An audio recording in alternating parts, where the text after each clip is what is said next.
Sekarang ini rakyat sedang berdepan dengan situasi ekonomi yang amat mencabar dan masalah kos sara hidup yang semakin meruncing. Setelah setahun 5 bulan kerajaan Madani mentadbirkan negara, kita lihat banyak data-data ekonomi bukan semakin bertambah baik tapi semakin merudum. Misalnya kejatuhan nilai ringgit yang telah banyak diperkatakan oleh ahli Dewan Yang Mulia ini sebelum ini. Soalnya, mengapa nilai ringgit kita semakin merudum? Ya, saya tidak nafikan antara sebabnya ialah tindakan Rizab Persekutuan Amerika Syarikat menaikkan kadar faedahnya. Jadi nilai ringgit jatuh berbanding dolar, RM4.80 ke 1 US dollar. Ini disebutkan yang paling rendah dalam tempoh lebih 26 tahun. Tetapi nilai ringgit jatuh bukan saja berbanding dolar Amerika Syarikat.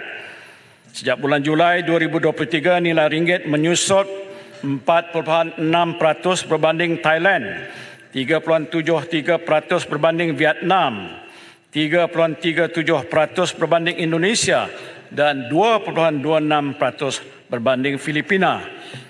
Selain itu, Bank Negara Malaysia melaporkan reserve negara kita pada bulan Januari 2024 adalah sekitar 114.8 bilion ringgit. Jumlah ini mencukupi untuk menampung import kurang 3.6 bulan. Pada masa yang sama, kos import negara kita semakin meningkat disebabkan nilai ringgit yang menyusut. Lebih memburukkan keadaan, data juga menunjukkan jumlah deposit mata wang asing di negara kita semakin meningkat. Sehingga bulan Julai 2023, deposit mata wang asing dalam sistem perbankan di negara kita berjumlah 250 bilion ringgit, iaitu tertinggi dalam sejarah. Pada waktu wabak COVID-19 pun jumlahnya hanya sekitar 150 bilion ringgit. Apa maknanya ini? Maknanya rakyat Malaysia sendiri pun tidak yakin kepada ringgit Malaysia.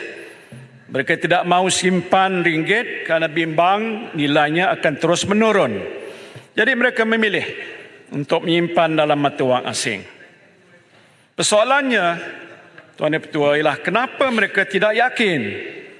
Bukankah kerajaan telah memberikan jaminan bahawa nilai ringgit akan mengukuh? Kalau tanya saya, jawapannya senang aja. Dan ini telah pun disahkan oleh ramai pakar-pakar ekonomi, ialah kerana rakyat tak yakin dengan kepimpinan Perdana Menteri. Rakyat tak yakin dengan pimpinan kerajaan untuk menguruskan ekonomi negara ini dengan baik.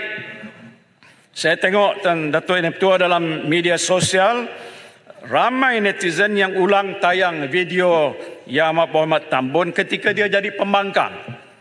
Dia kata, hang tak reti jaga negeri. Sekarang rakyat cakap balik pada Tambun, hang yang tak reti jaga negeri. Datuk Yang Pertua, ini soal ringgit.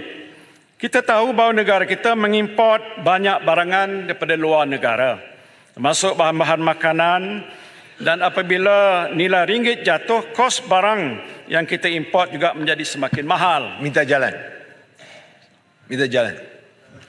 Saya nak tanya. Saya banyak lagi, Datuk Yang habis. Satu saja. Nanti satu dulu, saja. nanti biar saya habis.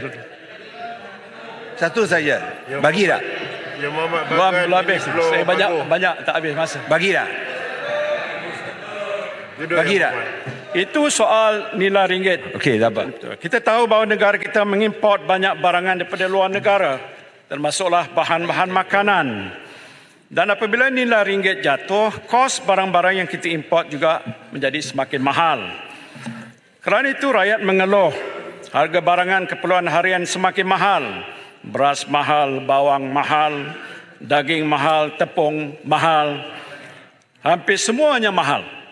Apabila rakyat mengadu harga barang mahal, ada menteri yang kata kita bukan beli barang guna US dollar. Ini menteri yang tak faham ekonomi mungkin, Datuk Yang Pertua. Dia tak faham bila nilai ringgit ini jatuh, barang-barang yang kita import akan menjadi lebih mahal. Ini yang dikatakan ialah imported inflation. Kerana itu, inflasi keseluruhan secara bulanan terus menunjukkan kenaikan. Saya tak payah sebut, ini dah pun diulang selalu oleh rakan-rakan saya dalam dewan ini. Dalam keadaan rakyat berhadapan dengan masalah kenaikan harga barang dan peningkatan kos sara hidup, mereka juga berdepan dengan kenaikan cukai SST 8%, termasuk bagi penggunaan elektrik melebihi 600 kilowatt. Dan selain itu, cukai SST 6% juga dikenakan terhadap perkhidmatan logistik seperti perkhidmatan penggudangan, penghantaran freight, perkhidmatan pelabuhan, perkapalan, penerbangan dan lain-lain yang berkaitan dengan rataian bekalan.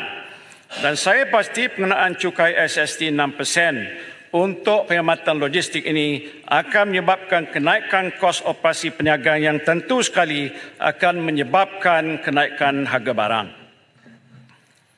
Jadi nasib rakyat negara kita betul ialah sudah jatuh ditimpa tangga. Sudahlah barang agak mahal harganya, kadar cukai yang dinaikkan yang pasti menyebabkan kos barangan dan perkhidmatan menjadi semakin mahal lagi. Dan pada masa yang sama, ada dikatakan pencen penjawab awam pun nak dihapuskan, perbelanjaan kesihatan dipotong dan subsidi ditarik balik.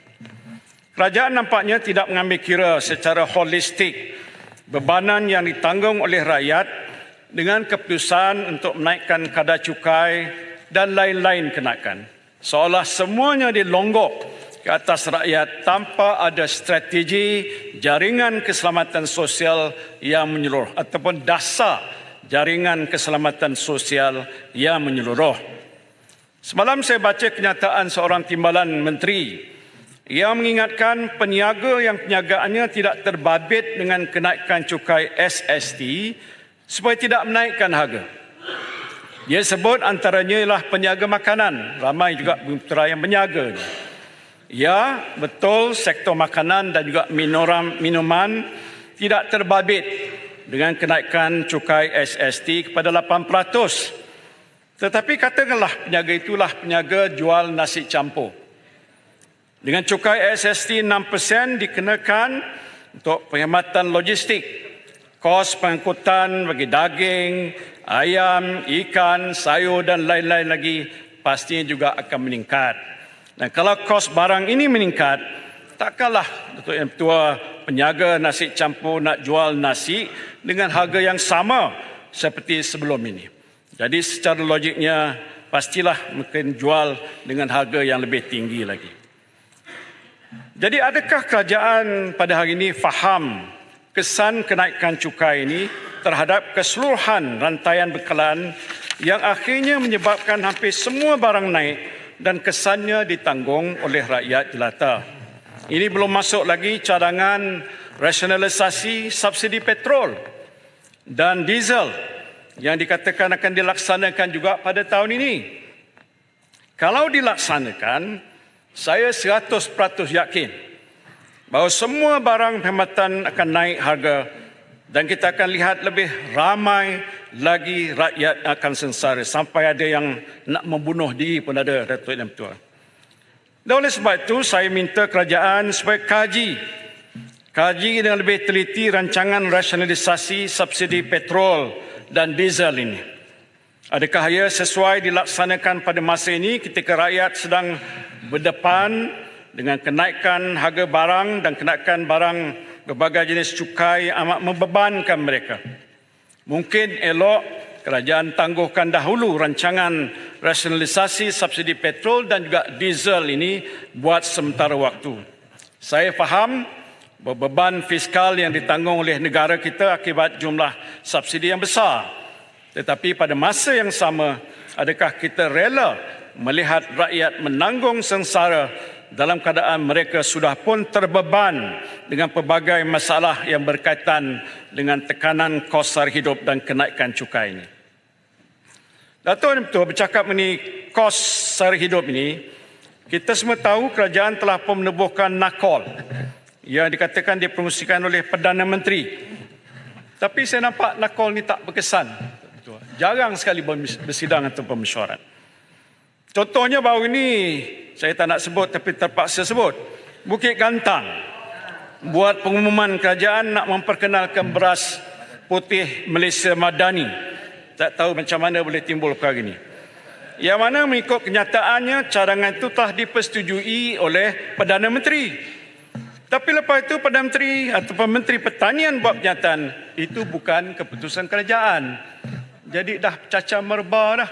Yang mana satu betul, yang mana satu tak betul. Ini satu perkara yang pastinya perlu diberikan perhatian oleh pihak kerajaan.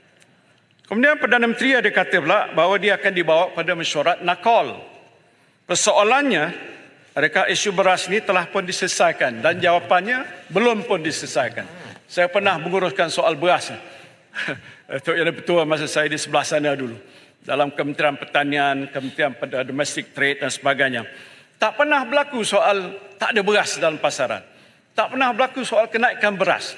Waktu itu diuruskan oleh pihak Bernas. Saya tak kata saya setuju monopoli 100%, tapi tak berbangkit soal beras tak ada.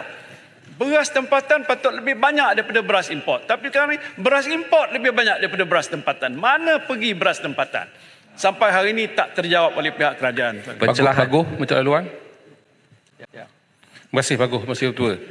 Daripada cerita berkaitan dengan kos hidup ke penurunan harga ringgit, harga barang meningkat, setuju tak bagus kalau saya cadangkan supaya Perdana Menteri memecat Menteri Kewangan ataupun menukar Menteri Kewangan. Terima kasih, Ketua. Setuju 100%. Tapi saya jangka tak akan berlaku, Datuk Yang Di-Pertua. Realistiknya begitu.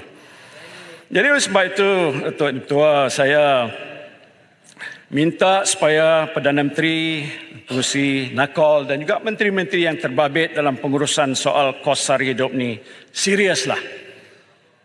Waktu kita menguruskan COVID, bukan saya nak membanggakan diri, kita bersidang setiap hari kerana isu masalah krisis. Siang malam, Datuk Ketua. Tak boleh secara fiskal, tapi kita buat secara Google, video conferencing dan sebagainya. Pago, minta laluan, Pago. Tapi kenapa Jelutong. soal seperti ini tak boleh diselesaikan dalam keadaan waktu mana tidak ada krisis? Berani bagi ya, Pago. Minta maaf, saya tak bagi masa. Duduk.